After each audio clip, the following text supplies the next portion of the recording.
According to the Holy Scriptures, Yahawashi, the Son of the Most High, is set to bring immortality to the nation of Israel, the elect, via establishing the tabernacle of David, as we talk about the second coming of who the world ignorantly calls Jesus Christ.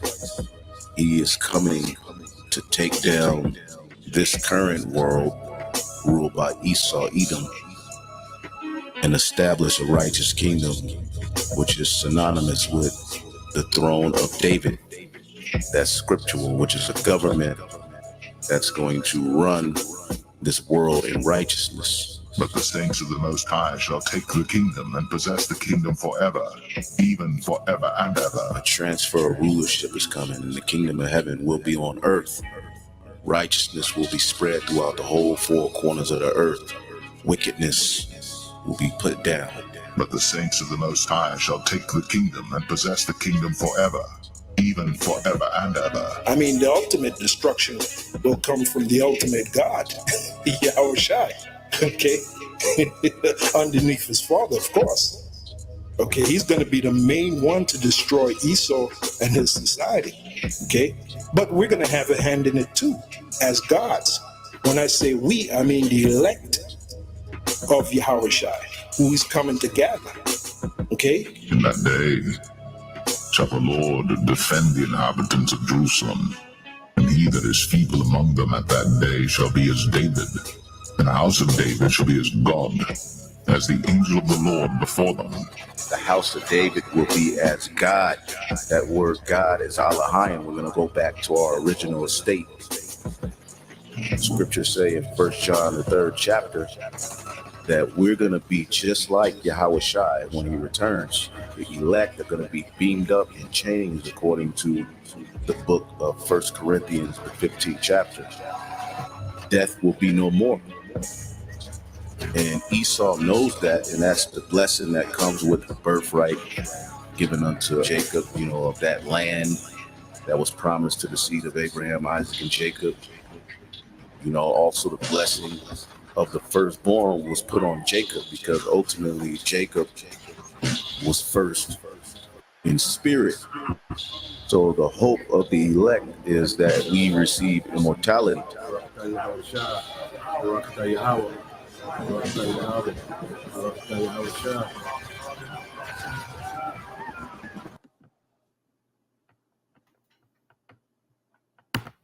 All right, shalom to elect Israel, to the hopeful elect Israel, you Hebrew Israelites, you so-called Negro, Latino, Native Americans, West Indians, Haitians, foreign Israelites, and like the other nations scattered across the four corners of the earth.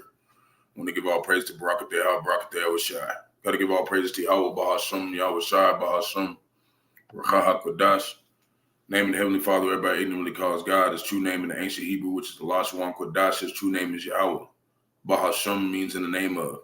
Yahawashi is the Holy One of Israel. Everybody ignorantly calls Jesus Christ, the so-called Negro from the tribe of Judah, who was slain at the foundation of the earth for the salvation of the elect of Israel. You got 2/3 of the wicked Israelites scattered across America, Babylon the Great, and the other wicked Israelites scattered across the four corners of the earth to come back to the loins of the elect after the destruction. The Rawchaa Qadash is the Holy Spirit that had been bestowed upon the men. The Heavenly Father gave his only begotten Son out of the world to complete this work. So we always want to give double honors to the elders and apostles, the great millstone, led us all to this truth. Been ordained by the Lord to teach the flock how to live, repent, pray, fast, show forth the Lord's righteousness and mercy, judgment, forgiveness, and wrath to all those who are part of the elect, to the hopeful elect. Lord, will we be part of that number? Lord, will this be edifying those who fear the name of the Lord, striving to show forth the Lord's righteousness every day to the best of their abilities. His judgment always comes to light. Zephaniah 3:5. It is not slack. 2 Peter 3:9 unto a ring. 2 Peter chapter 5, verse 42. Shalom, all you sincere believers out there tuning in.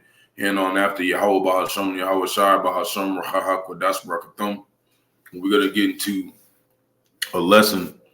I was just in the spirit, studying, and, a lesson that Apostle Gabar did, over Apostle Tahar's video, and I was just going in and studying and just, kind of refreshing my mind on some story, stories of you know, what happened to Israel, how we failed. And, it kind of led me to go into some other things, that led to this title, which is a lot of these women out here act like Ashtoreth, right?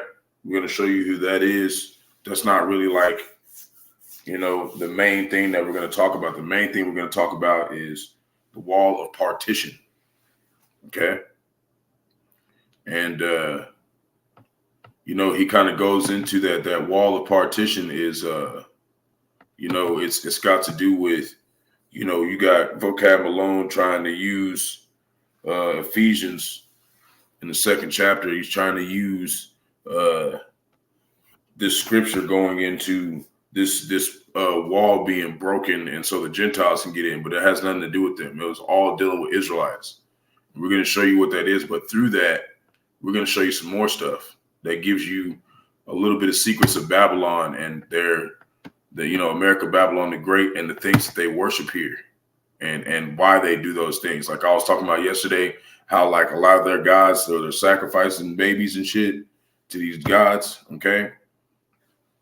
A lot of that shit came from the Canaanites. So we're going to go into that and show a little bit more dealing with that, just some history on Israel.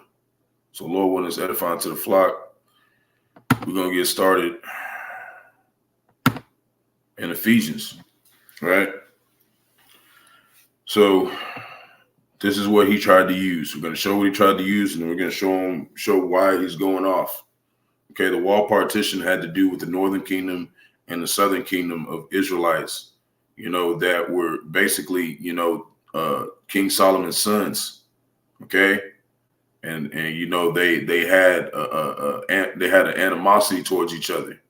Okay. So Yahawashi dying on the cross was basically to break that wall of partition of the northern kingdom and the southern kingdom and bring them back together as one whole tribe. Okay. But it was going to be done through the Spirit. That was prophecy. And we're going to prove it in the book of Genesis. Okay. He's going to come back and break that wall. But the ultimate wall was the one that we had with the Most High for sinning against the Lord. But you got to, I want to make some points going into that the Lord orchestrated it all. Okay. So that's, part of what, Apostle Gabar was going into. So I haven't went over that I haven't went over that on my channel. So I want to go into it. I'm always doing various end time topics. So these are, just like other stuff I want to put in here to make sure, we make foolproof for the ministry. So this is Ephesians chapter 2, verse 11. Wherefore remember that ye being in time past Gentiles in the flesh, right? Because our people were acting like Gentiles. Okay, because they were carried away captive. Okay, and we're going to prove all those accounts. Okay, Gentiles in the flesh who were called uncircumcision by that which is called circumcision. The ones who are circumcision is talking about, we were circumcised, baby, on the 8th day, but it's really talking about being born outside of Israel. That's what made you uncircumcised in that day. If you was born outside of Israel, you were considered a Gentile. Okay, and that's what Yahawashi came to do to bring back in those Gentiles, okay, which is us, because we're all scattered. The majority of us are scattered. There's not really none of us in Israel, okay, in the land of Israel, especially any of,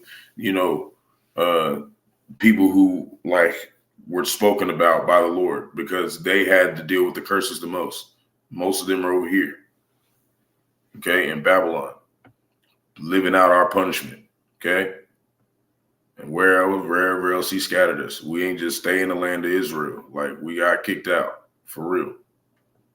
So, which is called the uncircumcision in the flesh made by hands, that at the time you were without Hamashiach, which is talking about Yahawashi being aliens from the commonwealth of Israel, right? That's still talking about Israelites the whole time. We're going to show you. And strangers from the covenants of promise, right? Having no hope and without the Most High in the world, because we were scattered. But now in Hamashiach Yahawashi, who ye who sometimes were far off were made high or made nigh by the blood of Hamashiach, right? For he is our peace, who have made both one and have broken down the middle wall of partition between us. That's talking about the northern kingdom and the southern kingdom. That's not talking about everybody. And we're going to show you what that is. Okay. And I want to look up this word partition. Okay. This is why you go in, when they show you stuff, you go study too. You know, it gives you a more in-depth understanding of what's being. Strong's G 5418. Phragmos. Phragmos, right? Says that's in the Greek. It says a hedge, a fence, that which separates, prevents two from coming together. Two different things. Northern kingdom and the southern kingdom. That's what it says two. It's talking about the northern kingdom and the southern kingdom. Okay. Enclosing barrier. There was a situation that went down and they split, but it was also a prophecy. Okay. And we're going to show that, you know, so, you know, I just wanted to look at, you know, another word, but we don't have to go that far into it. So we're going to go and bring up that account. Okay. It's in the book of Kings. This is 1 Kings chapter 12. Okay. And, you know, Judah, you know, is the head three tribes of Judah is Judah, Benjamin, and Levi. Okay. But Levi went with Jeroboam and the other tribes, the other 9 tribes. 10 tribes went with the northern kingdom, and only 2 of them stayed with the southern kingdom, which was Benjamin. But it was a prophecy. Okay. We're going to go into that. Jeroboam and Rehoboam are the sons, okay, of King Solomon. Okay. And Rehoboam was Judah. You know, he was southern tribe. And then because it was mainly with Judah and Ephraim, because Ephraim, you know, they call them the so-called Puerto Ricans. They are the head of the northern tribes. Okay. And that's what Jeroboam, he was from, you know, Ephraim. He was from the seed of Ephraim. So it was the northern kingdom versus southern kingdom. Both of these were like, you know, the first kings of the northern tribe and the southern tribe. And they got into it and they split. Okay. That's what it's talking about. The wall of partition is still talking about Israelites. It's not talking about everybody. You know, that's why they don't want to go in the Old Testament. They just want to just say everybody can get in and disregard the whole situation of what is being said in the New Testament. It's about Israel coming back and being this immortal kingdom. That's what it's talking about. Okay. So verse 1. And I'm going to do it in the NLT, you know, for people, you know, because sometimes when you read it in the King James Version, it's a little harder to understand for people who are new to getting into the scripture. So it says the northern tribes revolt, right? 1 Kings 12, verse 1. Rehoboam went to Shechem, where all Israel had gathered to make him king, right? And let me do this. To Shechem, right?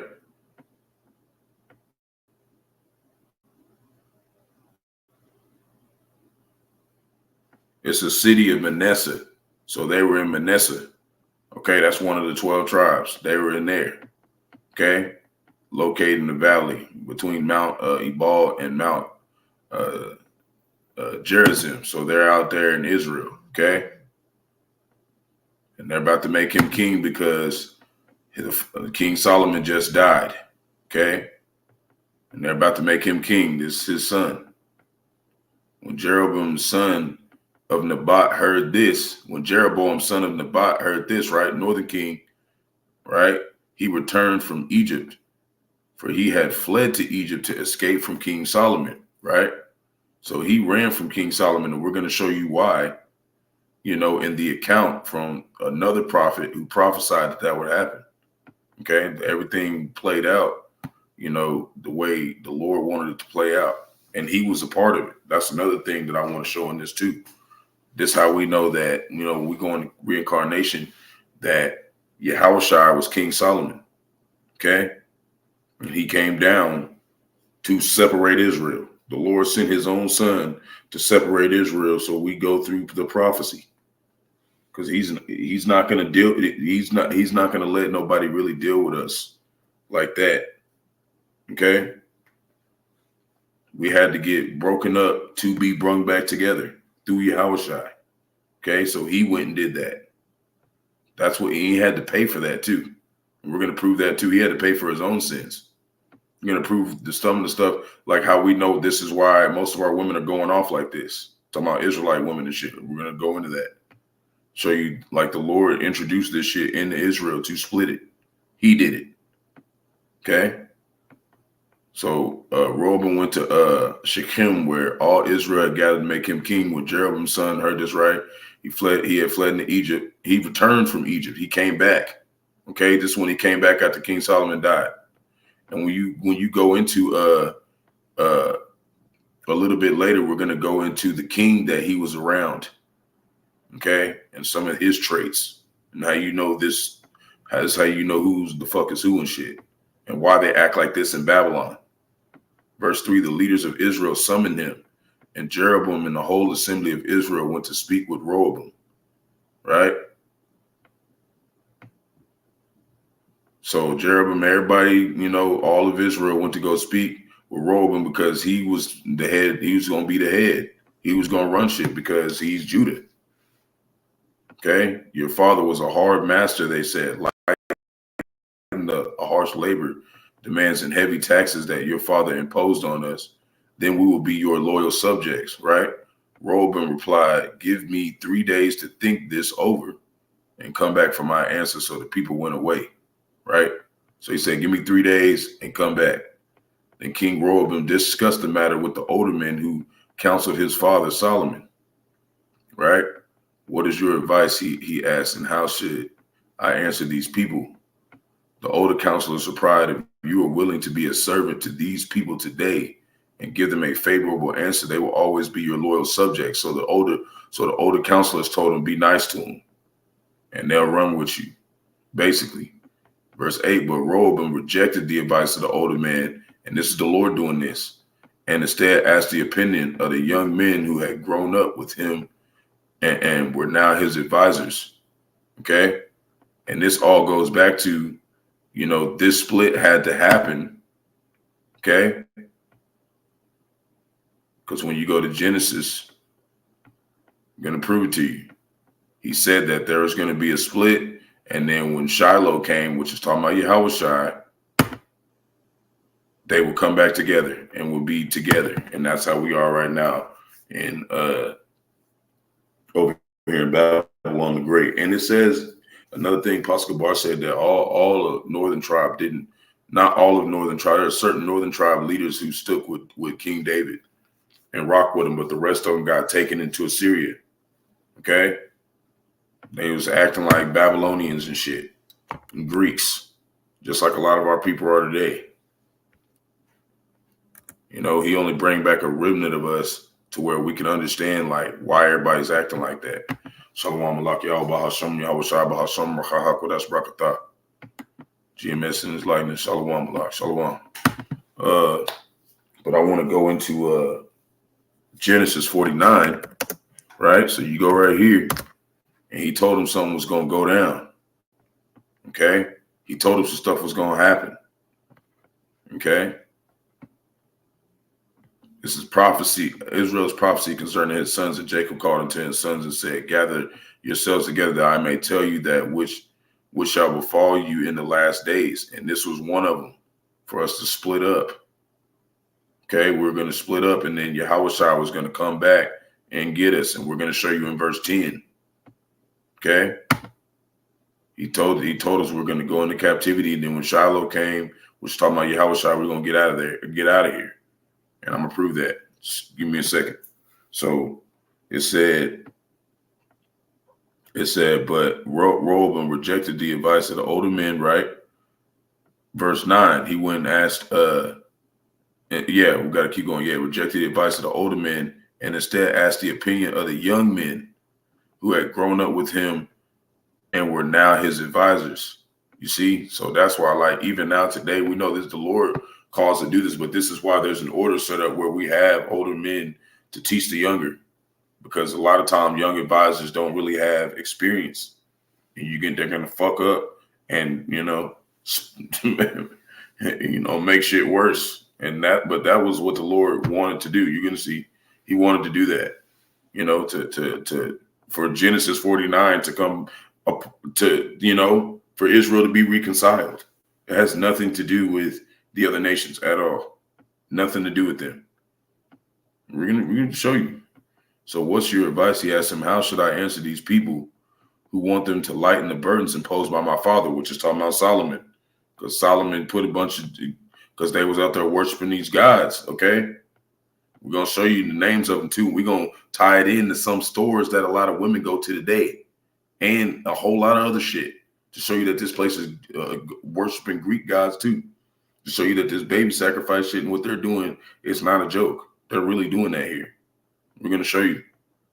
The young man replied, this is what you should tell those complainers who want a lighter burden. My little finger is thicker than my father's waist. So he basically was saying, like, I'm going to do worse to my father. That's what they gave him the advice to do. Yes, my father laid heavy burdens on you, but I'm going to make them even heavier. My father beat you with whips, but I will beat you with scorpions. Like he's going to punish them worse. It's going to make it harder on them. Verse 12. But the Lord wanted him to do that. 3 days later, Jeroboam and all the people returned to hear Rehoboam's decision, just as the king had ordered. But Rehoboam spoke harshly to the people, for he rejected the advice of the older counselors, right? Verse 14, he allowed the counsel of his younger advisors. He told the people, my father laid heavy burdens on you. I'm going to make them even heavier. My father beat you with whips, but I will beat you with scorpions, right? So the king paid no attention to the people, right? Talking about Rehoboam, southern tribe. This turn of events was the will of the Lord. See, the Lord did it. These turn of events, the Lord wanted to happen like this, for it fulfilled the Lord's message to Jeroboam, son of Nebat, through the prophet Ahijah from Shiloh, right? So we're going to look up that name, Ahijah, right? And I might be saying that a little bit wrong. But we're gonna put it in the Arabic Hebrew. It's not going to be the real Hebrew because I haven't asked my elder about this word yet. But we're going to show you that it was a prophet from Shiloh. But we're going to show you where Shiloh is. Okay, I'm going to show you something. Strong's H281. Ahiyah. Right? That's what it says. And it says Ahiyah or like I said earlier, Hajjah, but it means brother of Yahawah. That's what it means, brother of Yahawah. Okay, scribe of Solomon, a prophet who predicted the revolt of the northern tribes. Where is this account? I'm going to show you. Okay. I want to make sure that I show it. Yeah, we can do that. We can go ahead and do that. Yeah. Yep. Okay.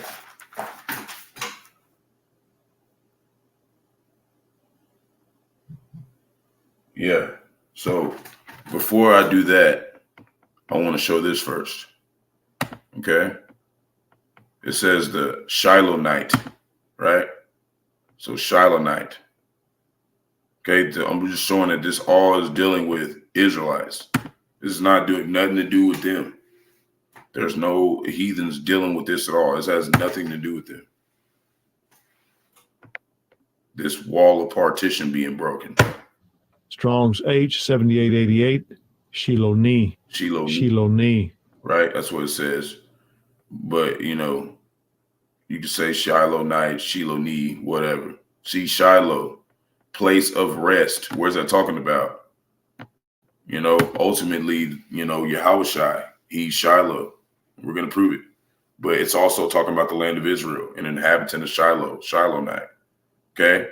Because when you look up the root word of it,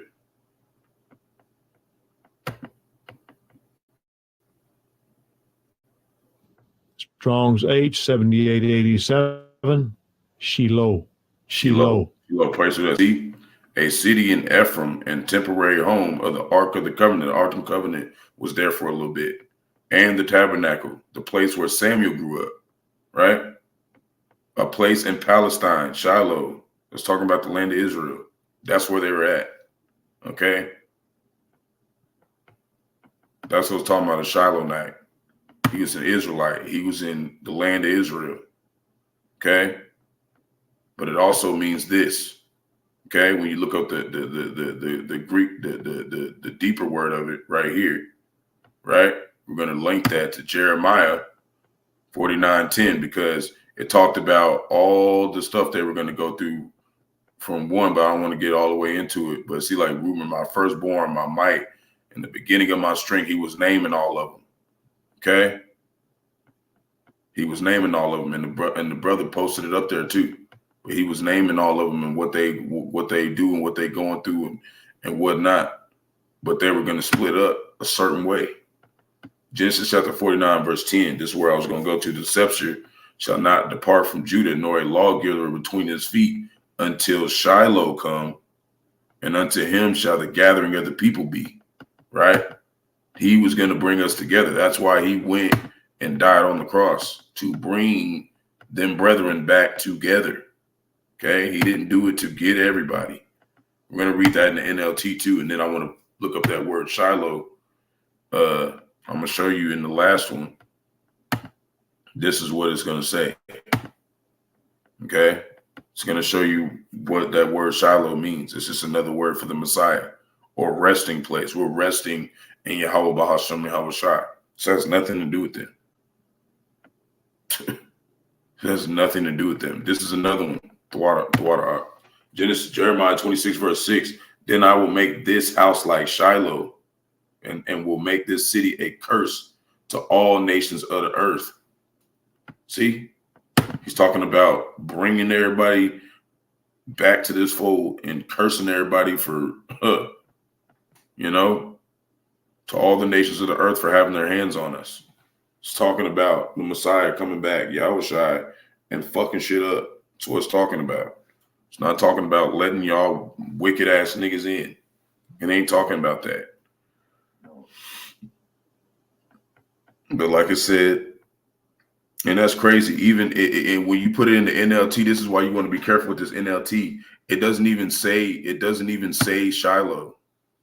Okay, you would have never known this shit if you was just, a Christian going to church. They not gonna break this down to you because they don't even know what the fuck it is. They just read the New Testament. They think they got it all figured out. Verse 10, right? The scepter will not depart from Judah. In the NLT, the ruler's staff from his descendants until the coming of the one whom it belongs. That's how we know it's talking about the Messiah. Okay? The one whom all nations will honor, all nations of Israel. He's not going to mention, Israel is at the top. Jacob's last words to his son, he said, come together, all y'all come with me. I got to tell y'all what's going to happen to each of you in the days to come. He never said you and everybody else out in this motherfucker. He was talking to his sons. It's just like if you got a son and you tell him, look, son, I'm got some shit that's going to go on later on in your life. You ain't telling the next door neighbor's son and their sons. You telling your sons. This has to do with Israel. It has nothing to do with y'all niggas. Okay? You're not gonna bamboozle the prophets, okay? I don't care if you're Vocab Malone, Post Malone, or whichever else one y'all motherfuckers think y'all know what y'all talk about. Like, you're not getting in this tabernacle if you are not an Israelite. You're not getting in, and that's saith the Lord. It ain't even got nothing to do with me, but we know what the Bible says. Like the elders and apostles showing us every day. We know. This is about Israel, the whole book. Okay, and y'all being put under Israel. That's what it's about. So back over here. Let me go back. Place of rest and inhabitant of Shiloh, right? Talking about in Israel. These are Israelites. That's what it's talking about. All right. So So for us fulfilled the law. So the king paid no attention to the people, right? And it was talking about the message to Jeroboam the son and the bat through the son, right? To Ahijah from Shiloh, right? So let's go to that account and show you what happened, what he told him he was going to do. Then we're going to get to the title, okay, of what I was talking about. So we're going to go to 1 Kings chapter 11.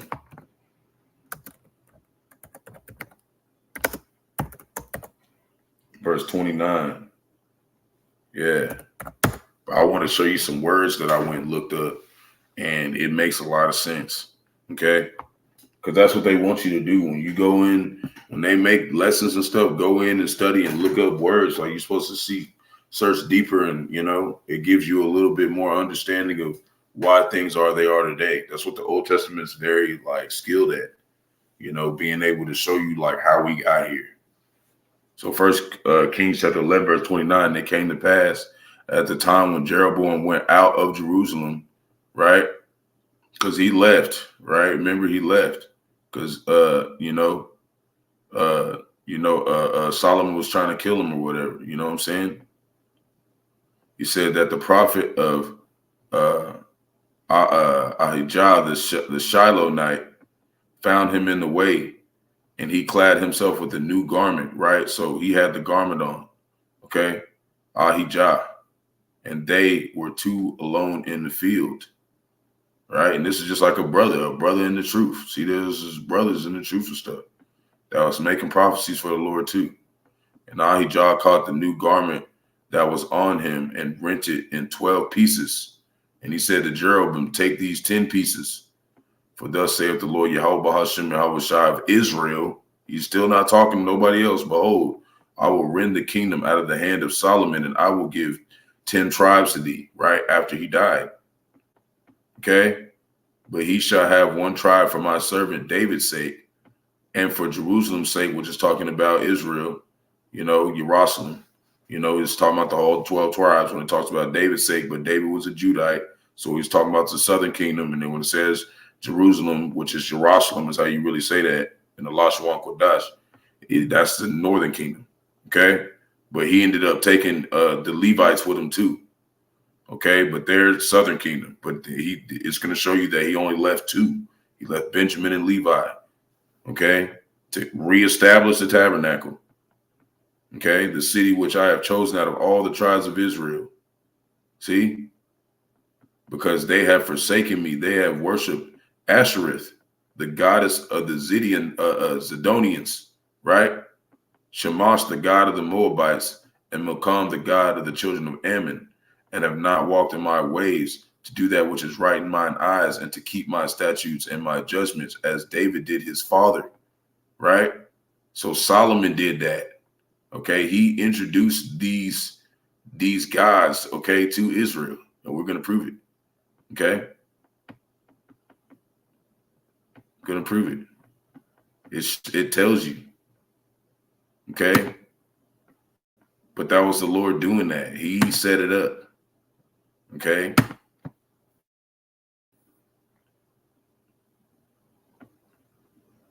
He said that himself. He said, I, the Lord, did this.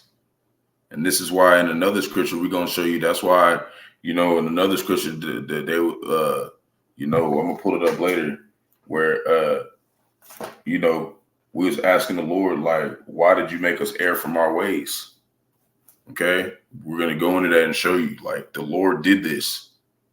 We didn't do this. But this is how the story went. So it says, like I was saying, going back to it,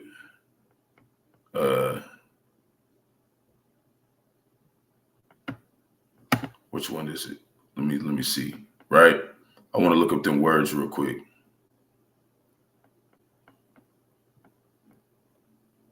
Where was we at?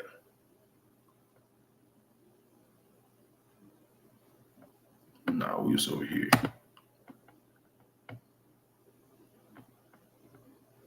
Yeah, verse 33, right? So this is what we're gonna go into the you know, this is kind of like something to give you more understanding why women and shit act like this name, Ashtoreth, right? Solomon started worshiping this god, okay? See? For Solomon has abandoned and worshiped Ashtoreth, right? Solomon went and did this. And we know, Solomon was Yahawashi, okay? Because right here, I'll go ahead and put it. It's in the New Testament to make it, real quick.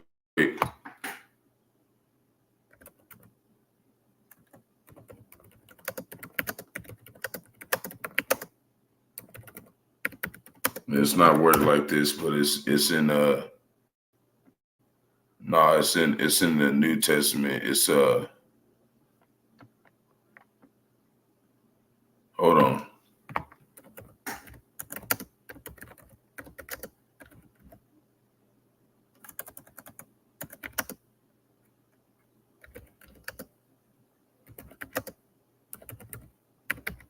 That's how you know. Yep. Okay. This is how we know it's Yahawashi. Right here. Luke chapter 1, verse 32. He shall be great and shall be called the Son of the Highest. There's no way that King Solomon could have been above Yahawashi. He's Yahawashi. That's why he said he's going to be the Son of the Highest. And the Lord shall give unto him the throne of his father David. His father. Who's David's father? Or who's David's father is Jesse, but who is Solomon's father? David. So we know Solomon was Yahawashi, so we know he did this. Okay? So he started worshiping this thing. We're going to show you how a lot of these customs are in America, Babylon the Great. Strong's H 6253. Ashtoreth. Ashtoreth. That's how a lot of you women act, okay? And that's why a lot of, half the damn nation then voted for this female just for World War III, because all y'all thinking about is getting rich and shit. You're not thinking about everything possibly getting blown up here. Okay, I just wanted to mention this stuff. It says Ashtoreth. It says it means star. The principal female deity of the Phoenicians worship in war and fertility. That's how this place is. Okay, they worship women. They love going to war, and they're all about fucking doing weird shit. Okay, like spreading their damn Babylonian sex generator everywhere. Okay. It says also Ishtar of Assyria. See, that's what we call this place spiritually, Assyria. And Astarte by the Greeks and Romans. See? And this is how they be acting. But I want to pull this up first. I'm going to show you what some of the root words mean. I'm going to show you, this is what a lot of women act like. Okay? This is why we don't want to date them and shit. They don't even know what the fuck they worshiping. They're worshiping shit.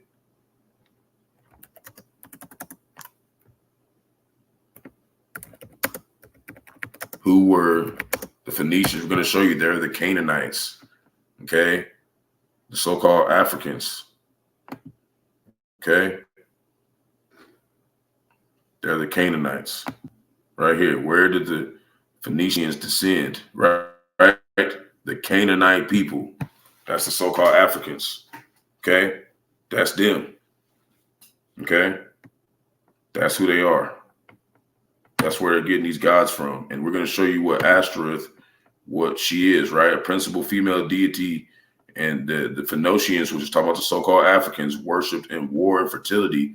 Also Ishtar of Assyria, right? And Astarte by the Greeks and the Romans, okay? And, I went a little bit, I don't want to go too much into Ishtar, but I want to go into the word, the root word of this word, Ashtoreth, right? So we go right here, and it says, ewe, flock, increase young, right? Right, it says flock. We'll click the button, and then we're going to go where it says probably. Strong's H 6251. Ashtoreth son.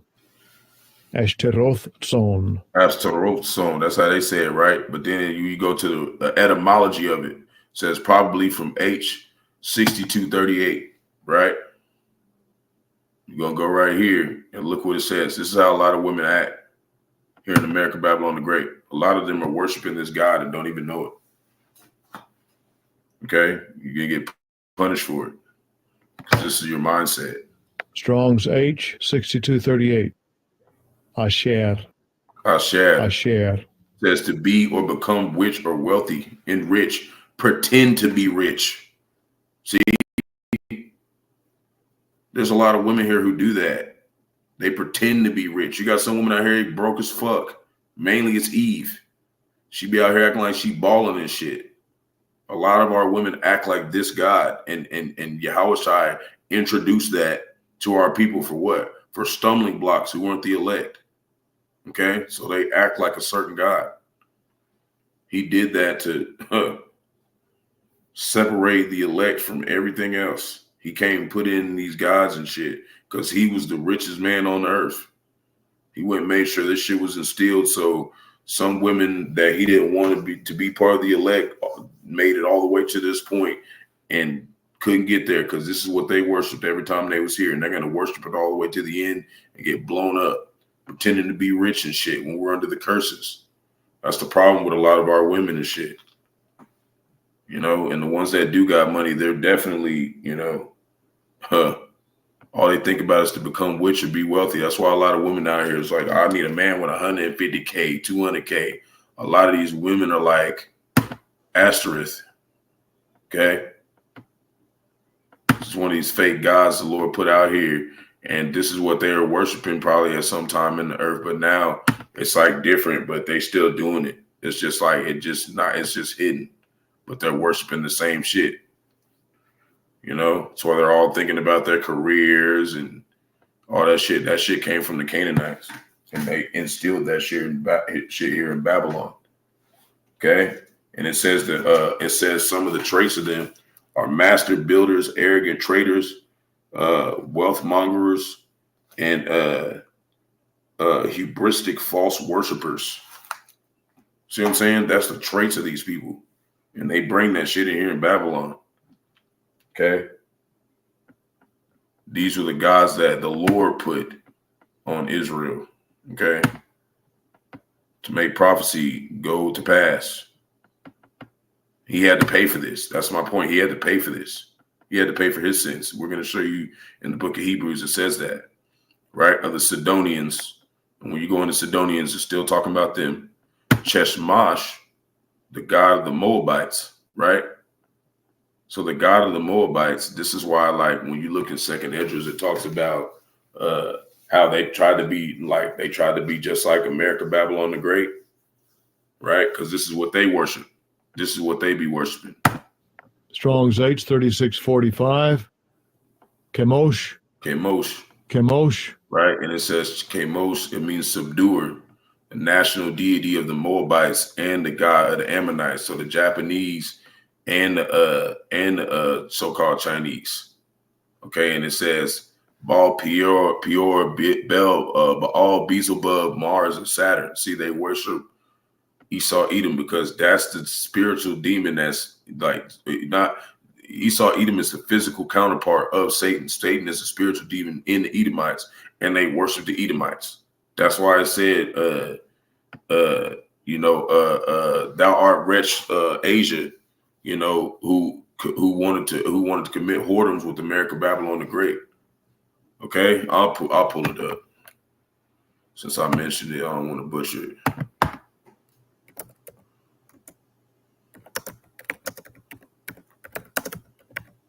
Okay, it just kind of shows you like this is why they're like that today. Okay. Yeah, it didn't say rich. It says this. Second Esdras chapter 15, verse 46. And thou, Asia, that art partaker of the hope of Babylon, because we know Babylon, Esau, Edom, the spiritual demon, Satan is in there. Because you look in Job chapter 2, verse 2, The Lord asked Satan where he been. He said, up to, fro, and down in the earth. Who rules the whole earth? Who has all the fucking materials and all the supplies and all the money? Esau, Edom, the so-called white man, their faces on the money. Okay. And we know Trump just won. Good old Nero. Just like the elder said he would. Emperor Nero just won the damn presidency.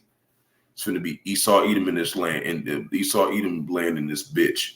But it said that they said a lot of people were saying, even some of the articles I seen, they were saying that Kamala Harris was like from South Asia or some shit. Okay, that's why a lot of them, trying to be with this place. That's why China is like everything's made from China and shit. They want to be like this place. Okay, they worshiping Esau, Edom, because Satan is ultimately in them, and they worship Satan, right? And the art, the glory of her person, right? That's why they be helping this place out, but soon they finna turn on it, because that's the one thing they taught them how to be: demons, betrayers. Verse 46, 7. Yeah, it does. Woe be unto thee, thou wretch, because thou hast made thyself like unto her. Talking about America, Babylon the Great, and has decked thy daughters in whoredom. Right? A lot of them do what? They want to pretend to be rich, be rich. That's how they be over here, worshiping this these damn gods, and they think it's just like a trait of just like thinking about themselves. No, you worshiping some deity that was, the Lord put out here, some spirit out here, and got y'all doing that shit.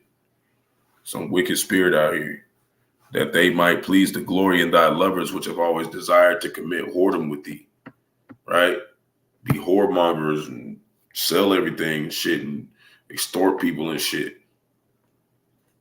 Making these cheap ass clothes and shit for $2 and shit.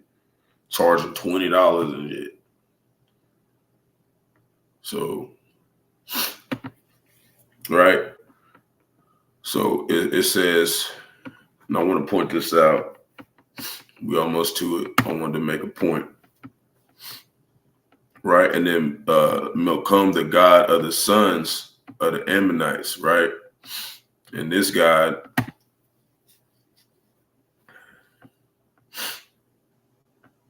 hold on, let me go back.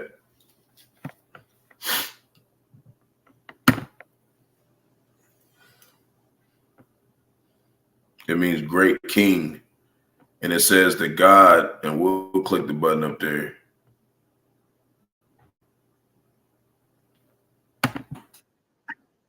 Strong's H 4445. Malcolm.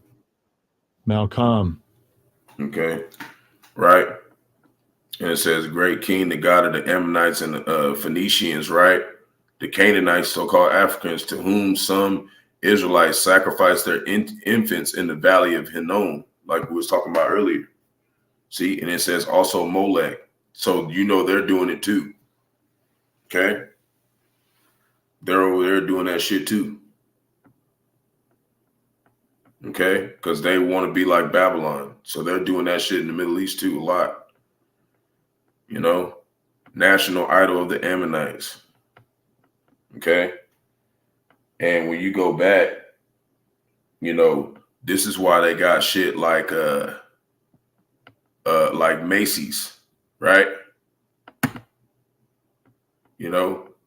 So, and we're gonna show you, right? Because you go back to Ashtoreth, right?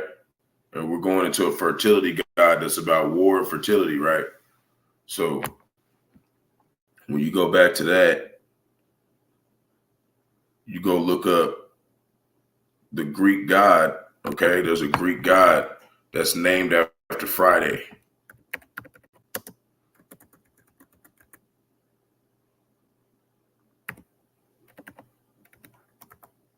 I'll show you something.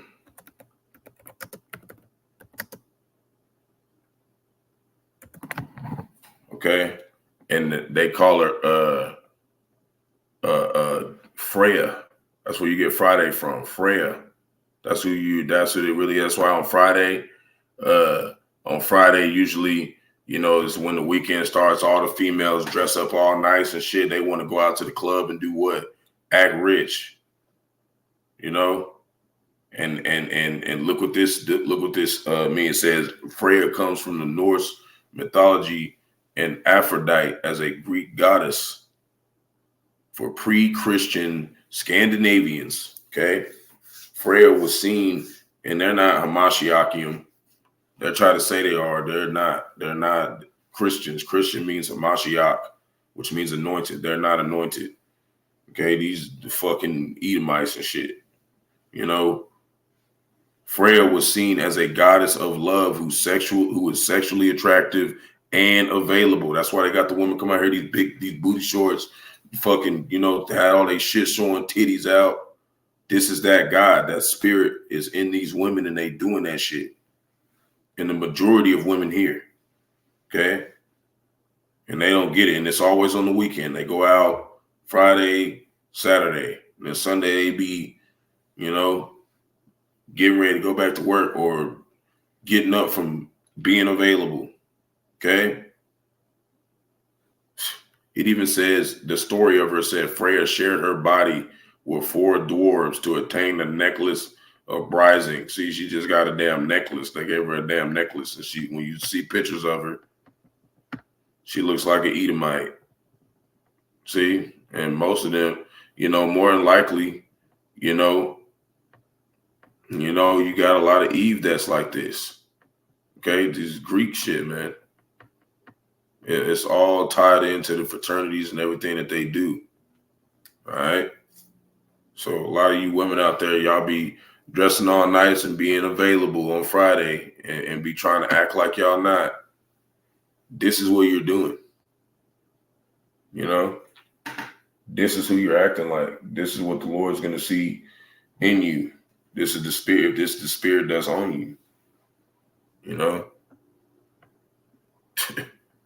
You just trying to just underdress yourself just to go out there and be available. And this is one of the guys that had, you know, one of the face guys that, you know, Yahawashi set up to make us go off, man. I'm gonna show you something real quick. We're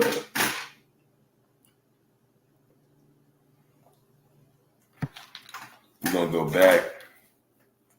And also, it said it's associated with Venus and Isis. Okay, that's why the ISIS group, them niggas is like, you know, all about war and shit. And they got them, you know what I'm saying? All this stuff goes back to, you know, a lot of stuff that, you know, we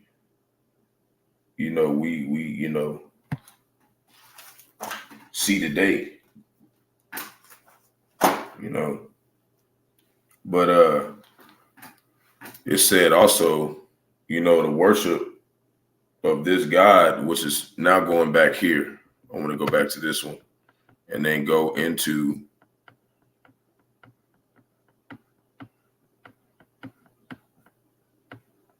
it was the ones of the Moabites. Okay. It says something I want to pull up, point out. Let me go back.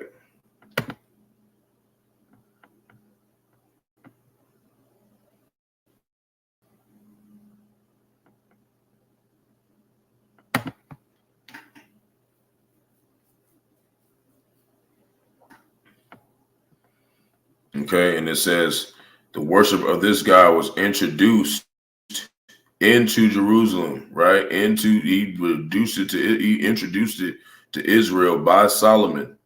Okay, and then it was abolished by the king of Judah, or not the king of Judah, but Josiah of Judah. Okay, which was when you go into 2 Kings, like chapter 23, and then you just read like verse 1 to 25, that goes into him breaking that stuff down. But Solomon set that stuff up.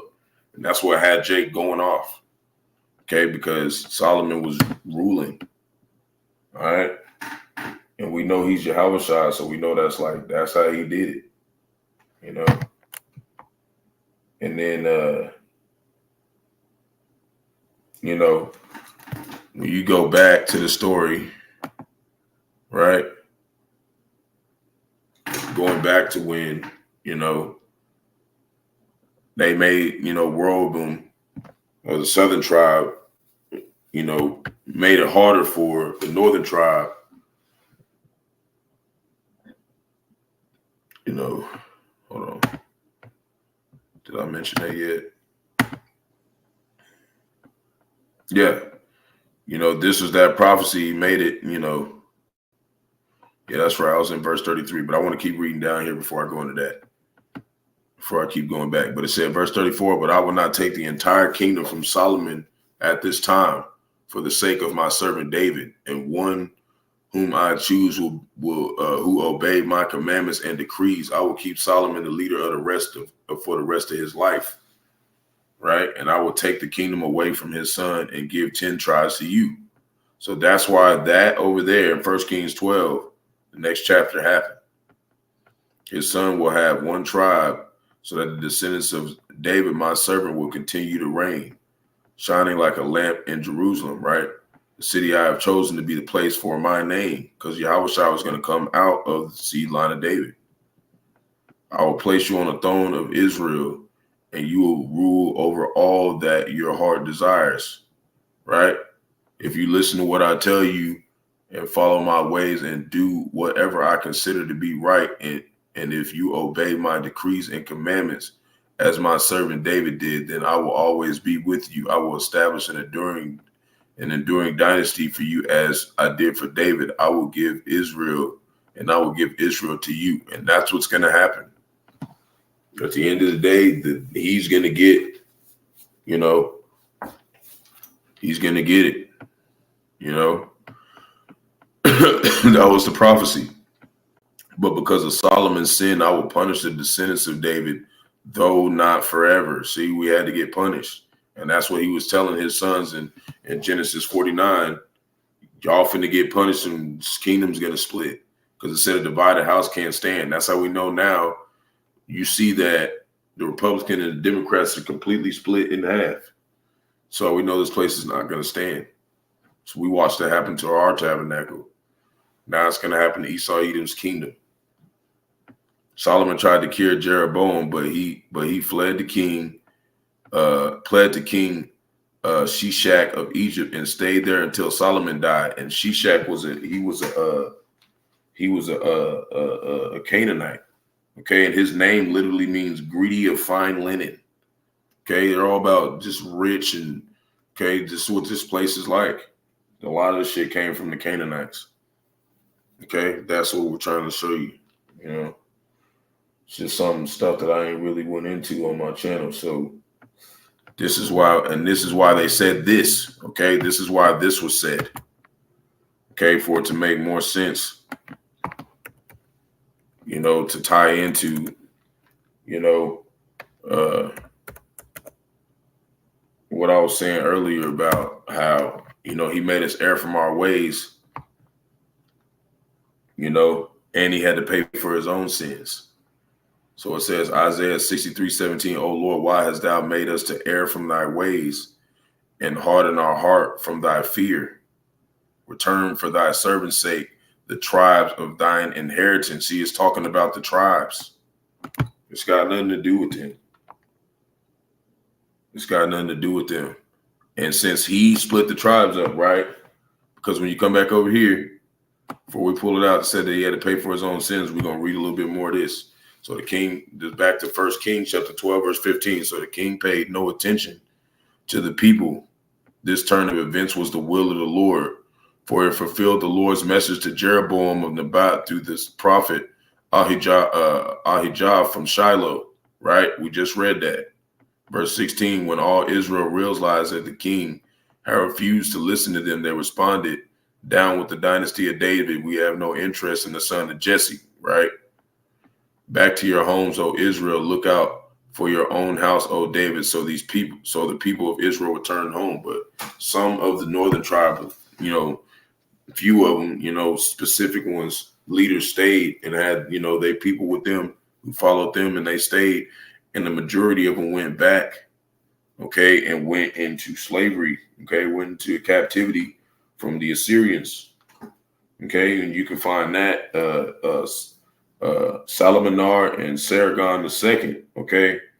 The Salmanar, you can read it in 2nd Esdras 13:40-42 talks about when, he came and got them after they went back. They just went back to Shiloh, to different parts of Israel where they were staying at, and they went and got them. Okay. And then the other one with just not to take too much time. The other one, and this lesson was really for like new brothers that's coming in over here. You want to know this history. Sargon II. 2 Kings chapter 17, chapter 1-6. Okay. So that's really like two things to show accounts of that happening. Okay. But we're going to keep going. But Rehoboam continued to rule over the Israelites who lived in the towns of Judah. Right. Verse 18, King Rehoboam sent Adoniram, I think is how you say that. And, his name means heard by Yahawah. Okay. And this is what he did. He said, who was in charge of the labor force to restore order. Right. King Rehoboam sent, no, that's not the right person. This is somebody else. King Rehoboam sent, I'm going to show you who I was talking about in a second. Adoniram, who was in the charge of the labor force to restore order, but the people stoned him to death. When this news reached King Rehoboam, he quickly jumped into his chariot and fled to Jerusalem. Right, he went to he went to Jerusalem. He went to the capital, basically the headquarters of Israel. Verse 19: In this day, the northern tribes of Israel have refused to be ruled by a descendant of David, but like we said, some of them came with us. Verse 20: When the people of Israel learned about Jeroboam's return from Egypt, they called an assembly and made him king over all Israel. See? So only the tribe of Judah remained loyal to the family of David. But like we said, some of the northern tribe went with him too, but it was mainly, Judah and Benjamin. Benjamin, the so-called Jamaicans, and Judah, the so-called Negroes. Okay, this was just split. Then it says Shemaiah's prophecy. This is who I was talking about. When Rehoboam arrived at Jerusalem, he mobilized men of Judah and the tribe of Benjamin, 180,000 select troops, to fight against the men of Israel and to restore the kingdom to himself. But he said to Shemaiah, the man of the Most High, right? This is another prophet that they don't really talk about a lot. Say to Rehoboam, son of Solomon, king of Judah, and all the people of Judah and Benjamin, and to the rest of the people, this is what the Lord says. Do not fight against your relatives, the Israelites. It has everything to do with Israelites. Go back home, for what happened is my doing. So we know King Solomon was him. He did that. He bring in those gods and got them all mixed up and shit. Okay? Got all of Israel splitting up because it was worshiping different gods. Okay? But, the tribes of Judah, they kept with the customs and shit. They kept shit running, and they did shit the right way. And some of them didn't even fail. But you always had those select Judites who were like really carrying that shit and keeping the ways. So we have a way back home, understand who Yahawashi was. So they obeyed the message of the Lord and went home as the Lord had commanded. And then right after that, that's when Jeroboam started making the gold calves, doing all that shit. Okay?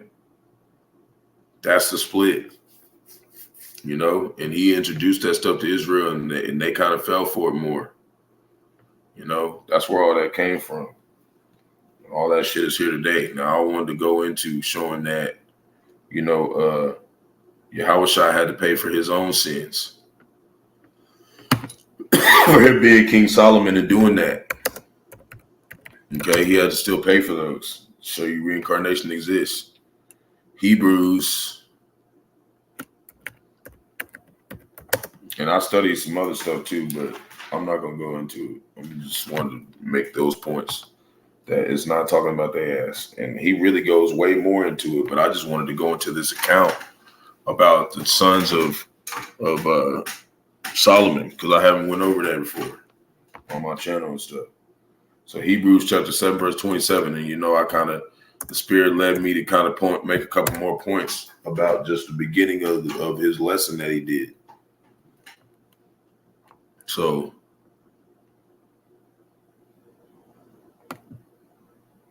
we got to go to the King James Version on this.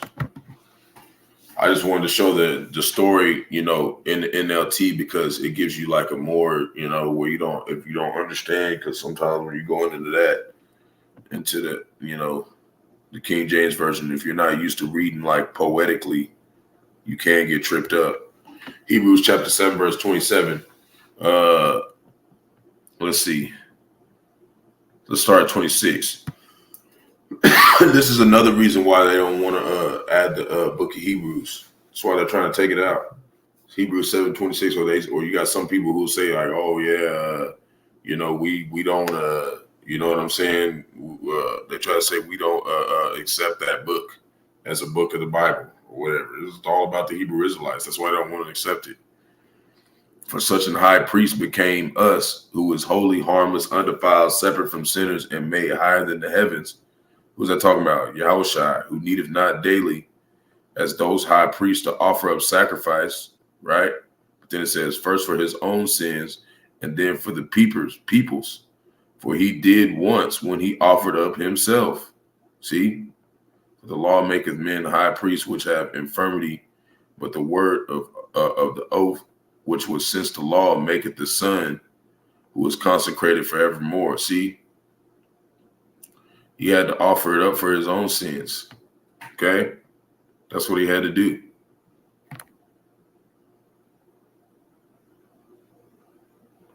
You know what? We read it in LT too. But I feel like it's going to go off a little bit. But he had to give up. He had to offer up his own sins for being King Solomon. He had to pay for that. Because he's the one who put in a lot of that worship. Okay? But he was sinless as Yahawashi.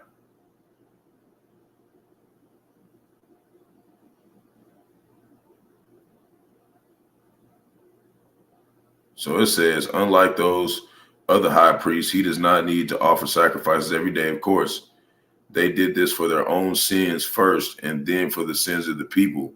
But Yahawashi did this once for all when he offered himself as a sacrifice for the people's sins. Okay, so it's kind of saying it, but really, when you go into reincarnation, it's showing that he had to pay for him being Solomon. He had to. You know what I'm saying? So it's saying, when Yahawashi did this once for all, he did it for all, but he also did it for himself. Okay? He was more than just Solomon. He was Adam, as we talked about, and he was also Isaac, because Isaac was the one who gave the blessings. Okay, he gave the blessings to Jacob and Esau, and he's not going to allow. He said he won't do this. I think I read it the other day.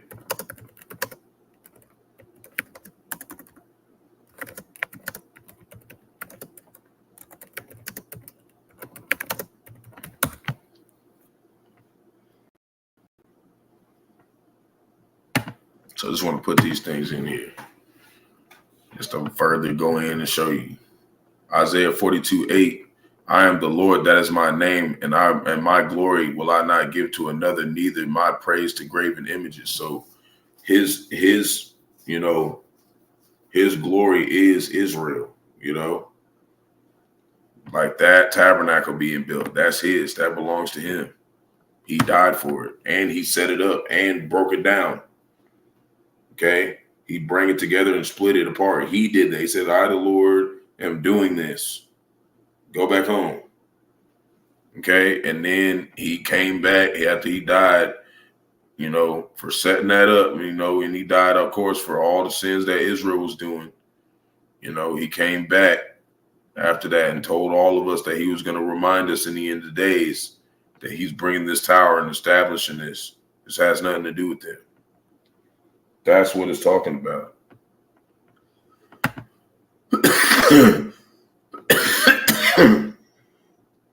You know? So we're going to stop right there. But I wanted to go pull out that stuff to make a point that a lot of these women out here act like, you know, what made Israel fall in that day. That's how you know that those is like the Lord, you know, establishing those curses that our people are going through and certain shit that our people deal with. Those are spirits, you know, that a lot of our women are dealing with. And it's like, you know, a lot of the men are too.